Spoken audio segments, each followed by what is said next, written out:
Good morning. Welcome to Helen Buster Backstage again. Hi. Hello, Alison. Hello, Good Young. morning. Morning. What are we doing now? We're looking at the social media feedback on the live Okay. stream. For what show? Oh, for Headline Buster, of course. Yeah, Helen Buster. Yeah, It's Friday. it's Friday Yeah. morning. Okay. All right. Okay. All of our colleagues are preparing. Um, this is our guest for today. A little spoiler. Oops. Okay. Looking for Shane. Okay. Good morning, Shane. Good Hi. morning. This is the coffee I prepared for you. Do you So drink nice. coffee? A surprise. Thank you. Okay. That's a wonderful thing you're having there. Is it comfortable? Not really. Yeah, but I'll try my best.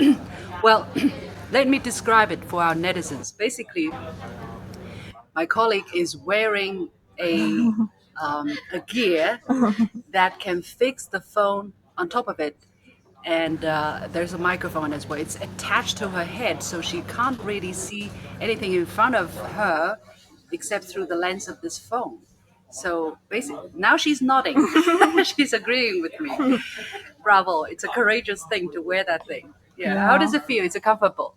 No, not Not really. really. Well, for Yeah. the sake of the netizens, thank you Yes. very much. You're welcome. And you're preparing for the show, right? Hmm. Yeah, like. 2 more So, minutes to go. yeah. And what is today's topic? Can you give us a spoiler? So today we're talking about China and Iran. It's a 25-year cooperation agreement that the two countries are reportedly are working on, Mm-hmm. but there have been some reports on international media which are kind of pointing to the military dimension of it, or potentially implying that there is some kind of a geostrategic threat posed by this cooperation agreement. And I'm going to analyze what I know, what I've read, and try to find out whether that is the case. Okay, so I have to get ready for my job too. So good luck with your show in the next 30 minutes. Thank you very much. Good Thank luck. you for following it. High All five. right. Bye. Okay, I'm getting ready. Okay. Okay. Let me go back to my seat. Hello, good morning. Okay. So, director, are you ready? 好，准备啊！Yeah, we're ready. See you in a 摄 minute. 像没问 Stay 题吧？tuned. 没问题吧都？虚拟没问题啊，我给虚拟了啊。没问题。好，走。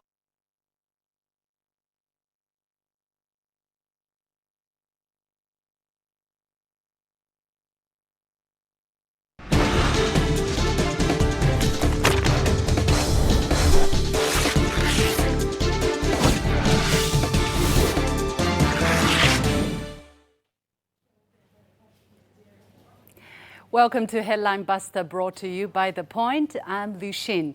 In this series, I dissect stories that are making headlines around the world and talk to my guests to compensate for the missing pieces of the puzzle. So join us in real time by sending us your comments or questions via the CGTN page on Twitter, Facebook, YouTube, or Weibo. If you're watching this live on the CGTN application, email me at thepointwithalex@cgtn.com. Let me know what you think. We start our live streaming every Friday at 11 a.m. Beijing time, so do get in touch and we might just read out your comments. Before we get to today's topic, some feedback from last week's show about my media critique on the AP's article about birth control being forced on Uyghur women in Xinjiang. One viewer said, visit free from pre-arranged tour and surveillance is the best way to prove your point, which you vehemently reject. You can't blame others suspect you. So if you live in a house and you don't allow others to barge in and do as they wish, are you the one to blame? Do others have the right to suspect, even smear you? Another feedback, China doesn't have to be in defensive mode. spoke the truth, that's it. The West will continue harboring how China has human rights abuse, no free speech, reduces misinformation and manipulates figures. These will not go away of their mind. The West is not bending, no need to defend anymore. Well, to a certain degree, I must say, I agree with it. But if we don't lay out the facts, if we don't speak for ourselves, there will be too much injustice and misinformation or disinformation. I believe we have a right and a need to have the mic. Anyway, thank you for the comments. Please keep them coming and stay on the point. Now, this week, we're looking at media coverage of cooperation between China and Iran, a 25-year pact in the works, and the perceived threats this has conjured up. A bit of a background first. July 14th marked the 5th anniversary of the signing of the Joint Comprehensive Plan of Action, or JOCOP, aka the Iran nuclear deal. It had been painstakingly negotiated by multiple parties, including Iran, the US, China, and the EU. I was in Europe and spent countless days reporting on round after round of negotiations. I was actually in the room when the deal was announced. Mixed feelings. I still remember, after a long and hard process, sometimes it was almost unbearable for negotiators and journalists alike. But the deal has been hailed as a model of multilateral diplomacy and worked as a significant factor in maintaining regional peace and stability. Unfortunately, in May 2018, the Trump administration shredded this UN-endorsed and registered agreement into pieces. As part of its maximum pressure campaign, the administration slapped unilateral sanctions back on the country, sanctions that, according to international human rights watchers, have had a debilitating impact on the people, especially amid the COVID-19 crisis. I'll elaborate later. Now, China still honors the deal and its commitments. According to a Chinese Foreign Ministry statement this week, no matter how the international situation evolves, China will always stand on the right side of history and work with other parties to the JCPOA to continue advancing the political and diplomatic resolution of the Iranian nuclear issue. But for China and Iran, their cooperation goes beyond the nuclear deal. In fact, China has a long-standing commercial relationship with Iran. China is Iran's biggest commercial partner, even as bilateral trade dropped by about 1/3 in 2019 due to sanctions. The figure still totaled $23 billion. China is a big importer of Iranian oil and a major exporter of manufactured goods, as well as a major investor. Between 2005 and 2019, China invested $27 billion in Iran in sectors ranging from utilities, real estate, transportation, and chemicals. Chinese President Xi Jinping paid a state visit to Iran in 2016, the first by a sitting Chinese president in 14 years. He said he hoped for a new chapter in relations with Iran. He also oversaw the signing of 27 agreements in areas including politics, economy, security, and peaceful nuclear energy. When Iran was entrenched in its battle against COVID-19, China sent medical volunteers and medical supplies, such as testing kits.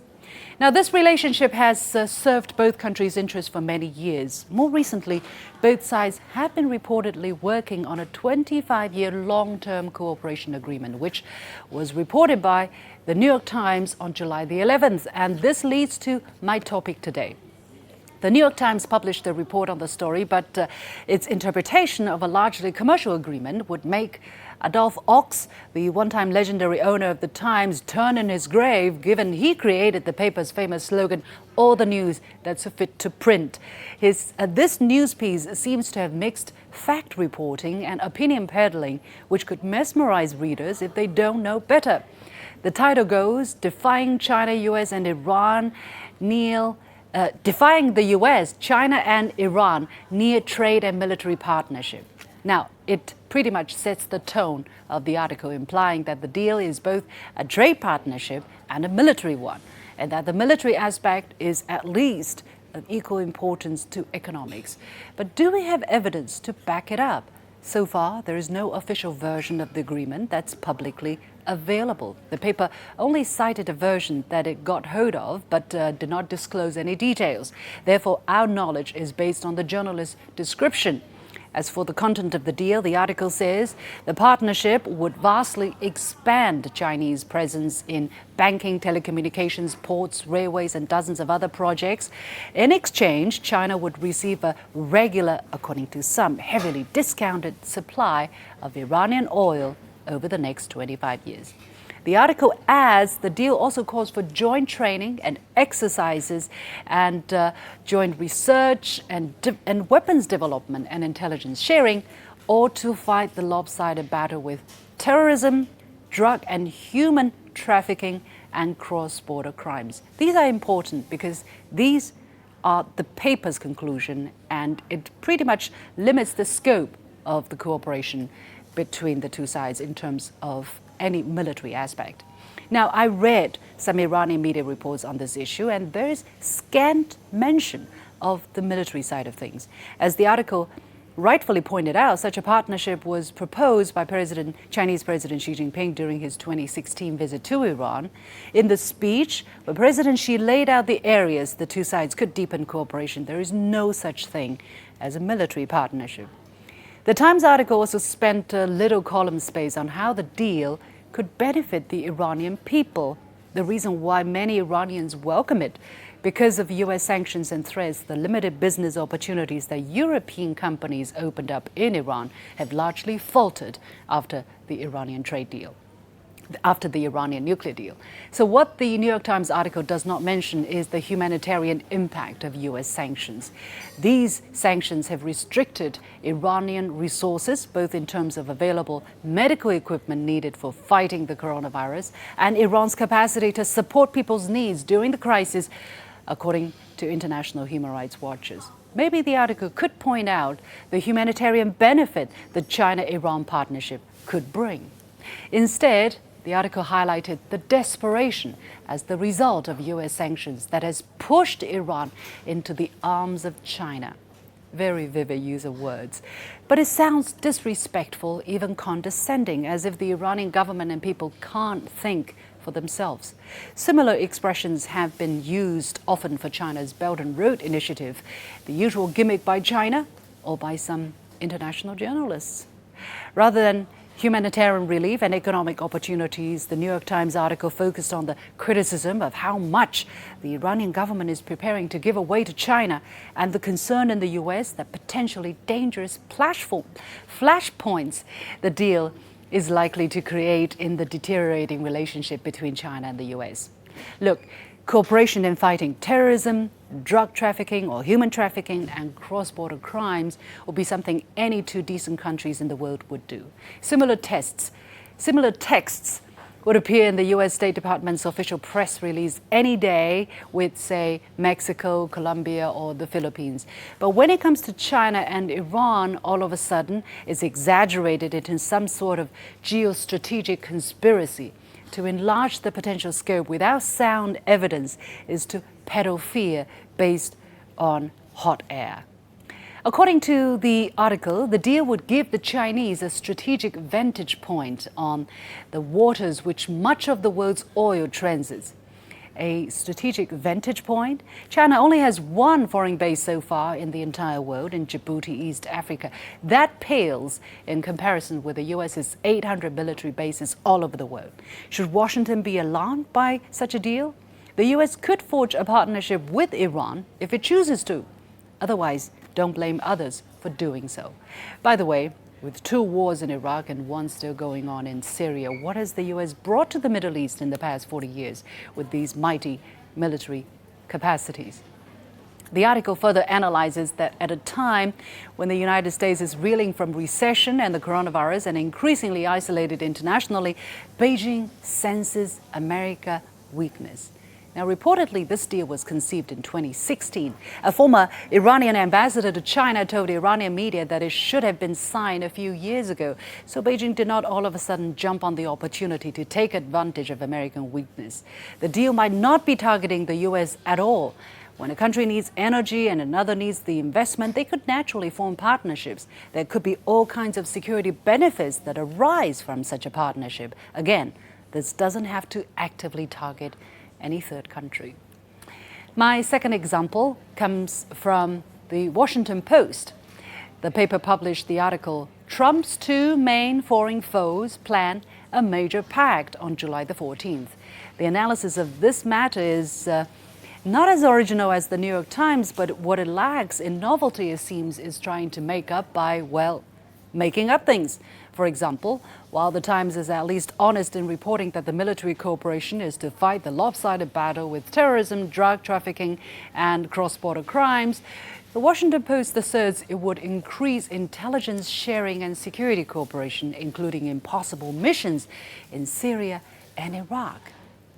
The word possible is permitted here, normally in paper imprint if there are sources or analysts who say so. But in this case, where's the basis? Was it just the journalist's humble opinion? Then it needs to be noted. Another outlandish line comes from a sensational quote that sounds wildly tenuous, if not totally irrelevant. The quote says, "An Iranian regime whose revolutionary identity is premised on countering U.S. imperialism and Islamophobia is about to ratify its total economic and strategic dependency on a Chinese government that keeps over 1 million Muslims in re-education camps." As I said, China needs Iran just as Iran needs China. Why should such a deal make Iran totally dependent on the Chinese government? When countries change leadership, they could put on hold Chinese investment projects as they see fit. And this happened a few times. Where is the complete dependency that the expert mentioned? I would like to see such an example before the paper incorporates such a bold claim. Another quote from an obscure reporter even likened the proposed deal to the 1828 Treaty of Turkmenchay between Persia and Tsarist Russia, under which the Persians ceded control of territory in the South Caucasus.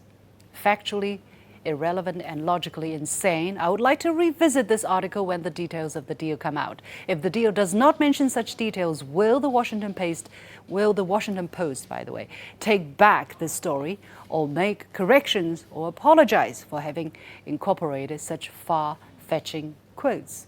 Or, under the disguise of anonymity, can one say anything and can one publish anything? In that case, if the answer is yes, I would give it a pass with a sigh. We'll take a short break, and when we come back, I'll ask my guests what they think of the media coverage of the China-Iran cooperation deal and the potential impact of it. We'll be right back.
and welcome back, and thank you for sticking with us. Now, I have on the line Professor He Wenping, Senior Research Fellow from the Chinese Academy of Social Sciences, and from Iran, I have Bobby Naderi, journalist, columnist, and political commentator, as well as member of the Writers Guild of Great Britain. Welcome to both of you. We might have an American guest as well, but I'm not seeing his headshot at this moment, so I'll introduce the American guest as soon as he becomes available. We have tried to reach out to 3 different parts of actors in the story. So welcome first to my guests from China and India, and I have been giving that very long monologue about this China-Iran cooperation deal and the perception it has created. Let me go to Professor He first. Tell us a little bit about your understanding of this China-Iran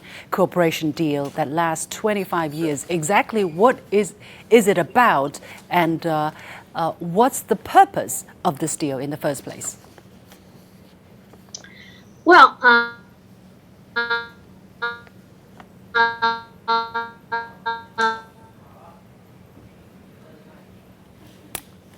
All right, let me try our Iranian guest, Mr. the pledge also is quite a lot. It has Okay, been said it's going Professor to He, Professor He, just Yeah? now we missed your first few sentences. Could you try again? Could you try to answer the question once again? Oh yeah. I think this is a very interesting thing to see. China now Iran is going to strengthen our bilateral relations.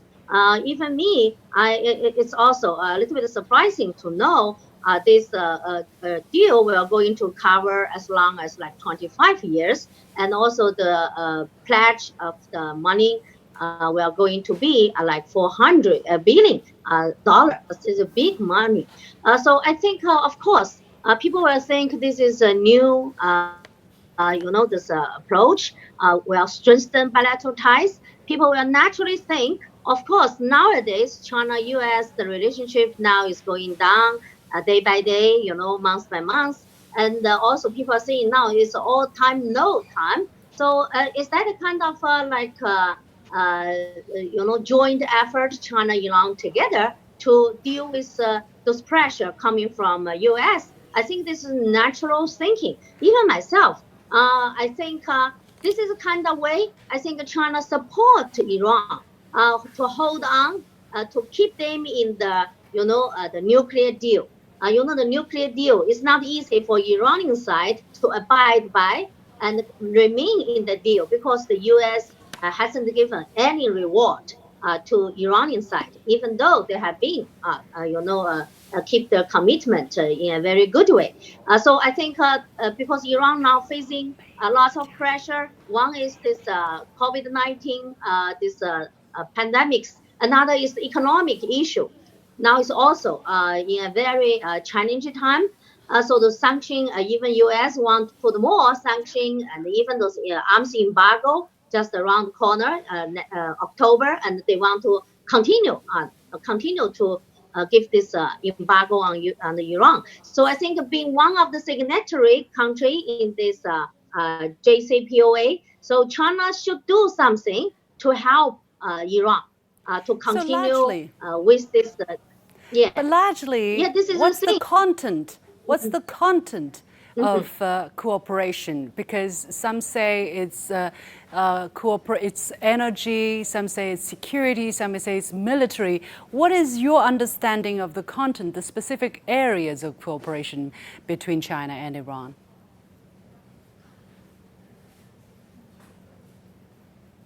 Professor He.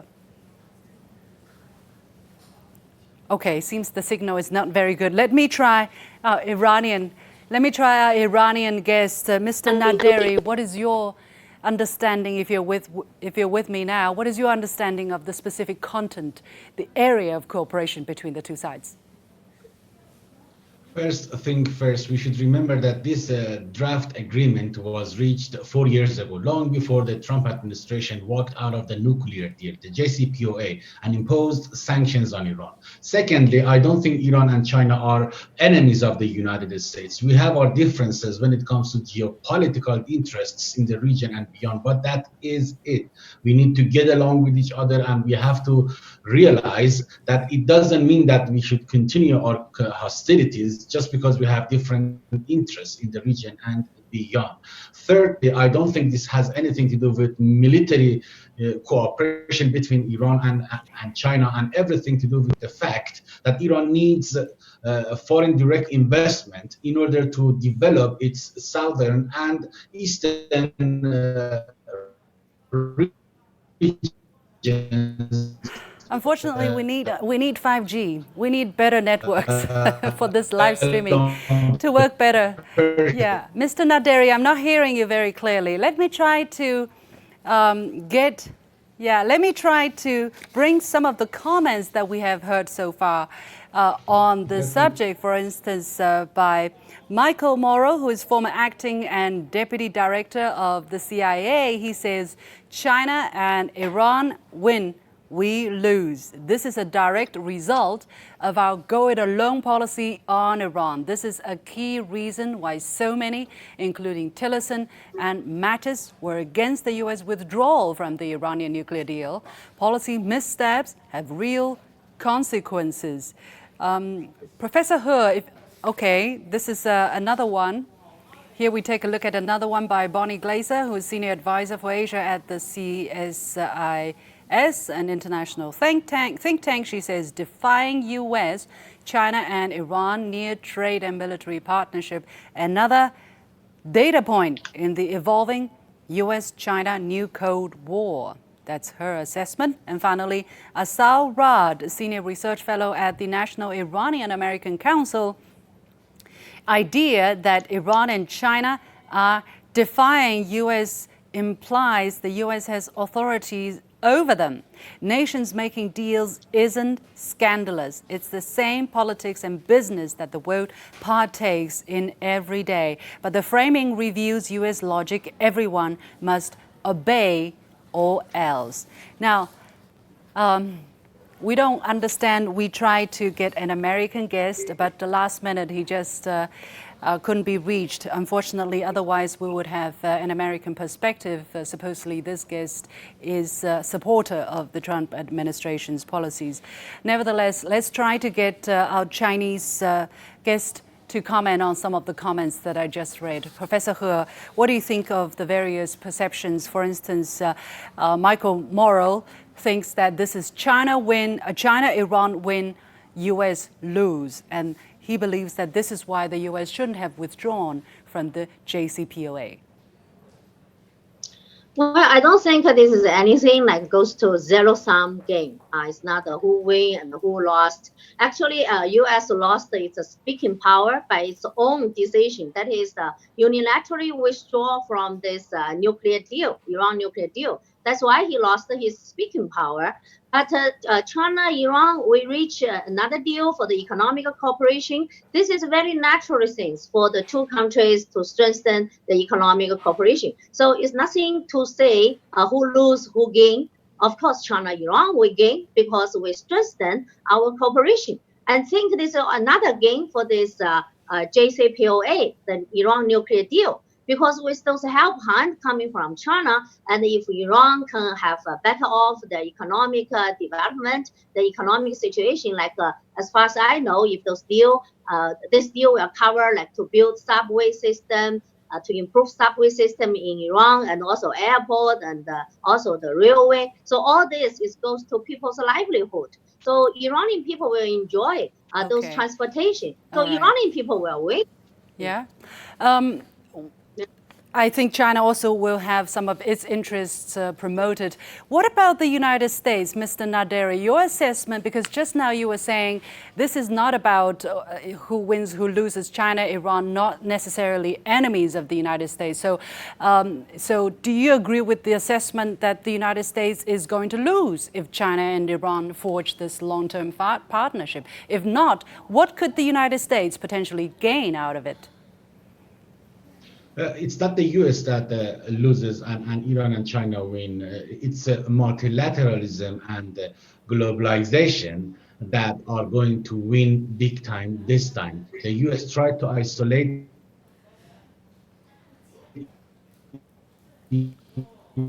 Okay. Again, okay, maybe China and Iran, can have better cooperation in terms of telecommunications. Professor He Wenping, if you're still with me, Professor He. Yes. Yeah. Yeah. I'm still... what do you think of this assessment that China-Iran relations or China-Iran partnership will be another data point for the new China-US Cold War? Because some people are saying, as we are seeing, the relationship between China and the United States is deteriorating. Every day we're hearing new developments coming out which make things more difficult. So what's the implication of this closer partnership between China and Iran in the context of worsening China-US relations? Oh yeah, that should be because Iran has been regarded as a U.S. The enemy, so-called foe or enemy in the Middle East. So this is the thing they want to contain Iran and also want to push Iran to renegotiate the new deal. Yeah, they don't like the old nuclear deal at all, and they also want to constrain Iran's regional influence. Yeah, you cannot play your part in Iraqi or in the Syria. So all those things are United States wants. But now because China offered those help to Iran, of course, this United States, I think they will not feel happy at all about this deal. That's for sure. And so maybe, as they said, some White House official mentioned, they will impose very stronger those sanctions on any Chinese company. Yeah, you are engaged with Iran, with all those economic construction, whatever. So they have been doing that in the past. So I think if this deal has been reached and all those projects has been ongoing, they are going to face a lot of those pressures coming from United States. But who knows? Yeah, people are also talking about this coming election in the U.S. So now the Trump himself, his supporting rate is not that high. So he's worried about himself, his own second term, maybe not that guaranteed. So if John Biden, like this Democratic Party candidates, can be elected into White House, people are even talking about the United States want to rejoin this Iran nuclear deal. So this is another possibility also there. So if they rejoined, if foreign policy towards Iran has been changed, so will be another picture lying ahead. Yeah. Mr. Nadari, your perspective, looking at the worsening relationship, at least for the moment, between China and the United States, what is Iran's strategic position? Iran supports any kind of cooperation between China and the United States, and at the same time expects these countries to respect its interests in the region and beyond. That's all really. Iran wants to trade with the world community, including the United States, and Iran welcomes if the US decides to get back to the nuclear deal. But at the same time, Iran will definitely be more than happy to sign this important strategic partnership with China, because Iran needs foreign direct investment, and the West refuses to do just that. So why not take the opportunity right now? And even if the going gets tough, Iran is going to continue to get going because Iran doesn't have any other option. Mr. Naderi, how do you look at the criticism or the suspicion that because of the size and and economic importance, for instance, this deal will make Iran too dependent on China or on Chinese investment, and that potentially Iran is forced or obliged to give away too much to China? What is your analysis of these criticism, your response? I don't think that is the case. China is a trustworthy partner, a reliable partner. It has helped Iran when the whole world looked the other way, when the West refused to do deal with Iran, even after signing the nuclear deal. We have a lot of faith in the Chinese community. We have had a long established relations with China long before the modern times, and we have very close cultural commonalities between each others. I don't see any problem with when it comes to trust. I think we have no choice but to realize that we live in the same region and we need each other. As you just mentioned earlier, Iran needs China, China needs Iran. Yeah. Let me ask Professor He this question here about the security aspect of this pact. As I said, some of the papers are wary or potentially alarmed that, or some of the analysts are alarmed that if Iran cooperate closer with China in that very important waters in the Middle East, that's going to give China a very important vantage point in terms of strategic importance, in terms of geopolitics. Is that not the case? I think those articles are thinking too much. So they're thinking too much even goes to this security and military issue. So basically, this deal is just focused on economic cooperation. So I won't say nothing more. Because like those intelligence information sharing, that's very good and useful for those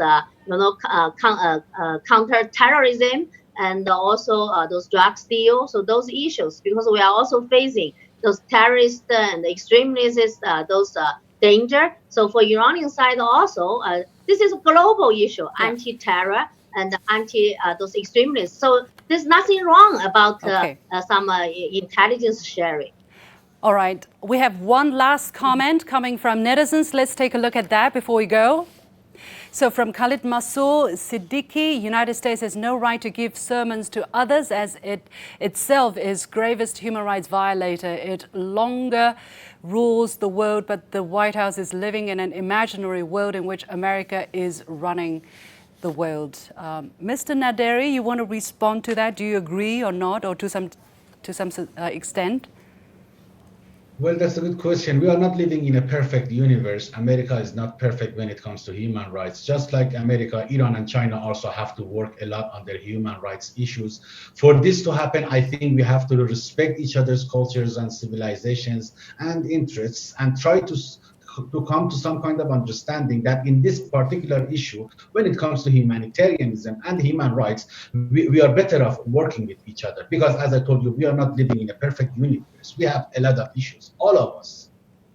It's not black and white. Anyway, we thank you so much, our guests, Professor He and Mr. Naderi, joining us from Beijing and Tehran, respectively. It was a pity that we couldn't reach our American guests. Next time, we try to do better. What do you think of this show so far? And if you have any comments, any questions, or any feedback, you're welcome to leave your messages, comments in the chat room, or write me the email to The Point with Lu Xin at cgtn.com. I would find interesting ones to respond to in our next live streaming next week. Thank you so much for having followed us. You can follow me on Facebook and Twitter using the handle The Point with LX. Thanks for watching. You've got the point. Thank you. Thank you. Thank you. Thank you. Bye.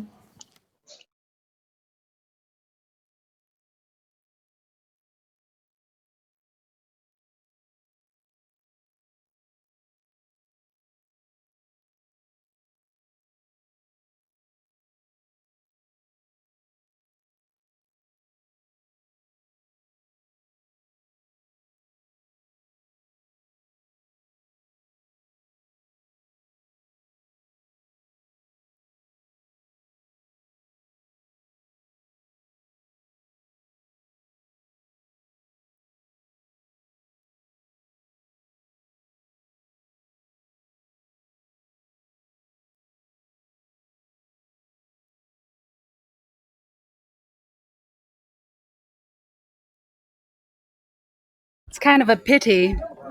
Watch out.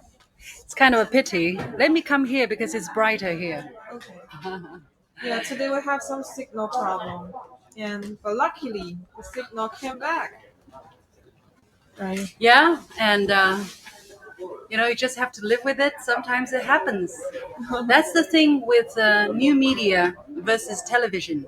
Because if you go on live television, you can't have these problems. You need to have a much better guarantee of the technical aspect. For the new media, well, you have to live with that. It was a really pity that we can't reach our American friend. I was really looking forward to that because he would give very different perspective, and then the discussion would be much more interesting, I guess, and more dynamic, with possible debates. So next time, I don't know. This is early morning in the United States. Maybe he's overslept, or. Or maybe what happened? Did we have a communication problem? Or Tianye, come here. Come here, Tianye. Come. Yeah, Tianye is our guest booker. I'm going to deduct some bonus from this month's salary. No. Help us understand what happened. I think at first he is very interesting for this show, this discussion, and he asked me to send a news link to him. Yeah. And did he say yes? He would come to the show? He'd like to do that. Yeah. And I shared the email address to the producers and our colleague. And it's very strange that I can't connect to him today. Phone? Did you call him? WhatsApp, Nothing. And Zoom, nothing, everything. And he shared 3 email link to this email address to me, and I sent all of this related to the Zoom. None of it worked. None of it worked. Maybe he forgot it. Maybe. Well, that's a pity, but don't punish us for not bringing a third opinion. But we tried our best. We can invite him in future. In the future, we'll invite him. Yeah, maybe next Sometimes time. it happens. Not too Yeah, often. I will share this link to the guest. It's okay. Sometimes it happens, right? Yeah, I mean, yeah, because of all kinds of yeah. reasons. So, if he says yes, that he's friendly. So Actually, there is another guest from Iran that he has any technical problem, so he can join us. Yeah. next time. Next time. Let's try to figure out the technical part of the Yeah. thing. So, should we look at some comments? Yeah, sure. As usual. Finally. Again, this is going very fast. All right, let me see. We need a moderator here. This channel has too many pro-China trolls. Okay, if people are supporting China, why does it have to be trolls? All right, let me see. Okay, I need, Yeah, you need some time to read. no, I need sensible comments to react to. If it is just, verbal abuse or something, then I can't read. It doesn't really make sense. Yeah. Comments, please. Some people say, okay, China and Russia will be destroyed by the United States of America. Well, I don't think so. Yeah. We will be having disputes and conflicts and discussions, debates, but I don't think that's going to happen. Greetings from Canada. Good show. Thank you. From Matthew O.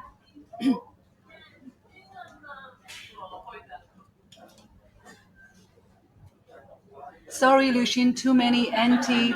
Someone apologized for the lack of order in the chat room. It's okay. I'm used to. I accept that. U.S. colonist, India, new USA puppets. I hope not. Congrats. Greetings from Lima, Peru. From Betty Eco Avila. I hope I pronounced the name correctly. How are China and American ties right now? This is a question from Kira Guman. Not very good, I'm afraid.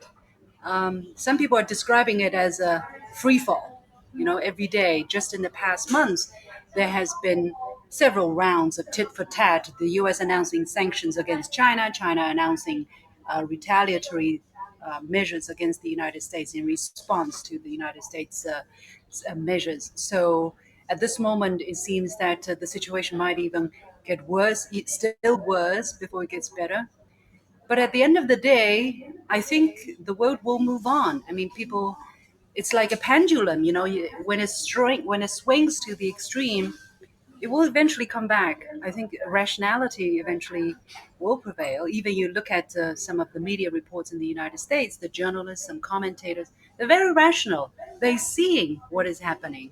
And I think when they can't bear it, when they eventually realize that reason is reason, right is right, wrong is wrong, then I think people will eventually come back to rationality. Okay. Comments are keep rolling. There are so many comments. I can't follow up. So I guess I blah blah blah a lot for Friday morning. Thank you so much for having followed me. Sorry. Yeah? I think last thing we need since statement because there's a Okay. account on YouTube. This is not. All right. Sin's So account. somebody has Yeah. been using. How do you know you're famous? Is when people fake your accounts. Okay. Yeah. There is this CGTN Liu account supposedly circulating on social media platforms. So beware, this is not me. Okay? Okay. My official account on Twitter is The Point with Alex. So if you search Liu Xin, for instance, you'll be able to find me. But I don't have an account on YouTube. Yes. I will have later. I have an account on Facebook, which is also The Point with Alex. Yes. Yeah, but nothing else. So if somebody shows up with a picture of me and CGTN Lucian, don't trust them. It's a fake account, one. yes. It's a fake one. Especially don't give them money if they ask you for money. All right. Bye-bye. Okay. All right. Thank you.